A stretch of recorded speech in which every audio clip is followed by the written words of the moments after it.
Welkom by die Sipcast, die tuiste van die nommer 1 netwerk vir jou lewe. Dis waar ons stadiger dink, dieper kyk en ontdek hoe Jesus nie net toegewerk het nie, maar nou werk. Daar's 'n rede waarom mense dikwels terugval in dieselfde patrone. Dis nie bloot swak dissipline nie, dis identiteit. In Romeine 12 vers 2 skryf Paulus, laat God julle verander deur julle denke te vernuwe.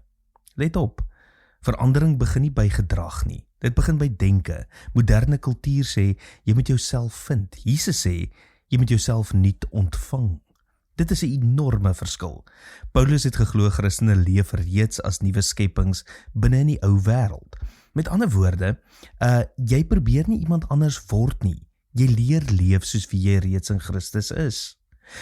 En dit verander alles. Mense sê, ek probeer ophou kwaad word, ek probeer ophou drink, ek probeer 'n beter huwelik hê. Maar wat is die probleem dieper lê? Wat as jy steeds diep binne in glo? Ek is 'n mislukking. Ek sal nooit verander nie. Ek is maar net so. Want mense tree amper altyd op volgens hulle diepste identiteit. 'n Man wat homself as ongedissiplineerd sien, sal ongedissiplineerd leef.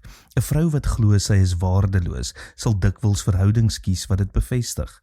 'n Christen wat glo hy is steeds vasgevang, leef asof die graf nog vol is. Maar die evangelie sê iets ongelooflik. Die graf is leeg. En daarom is jou identiteit herskryf.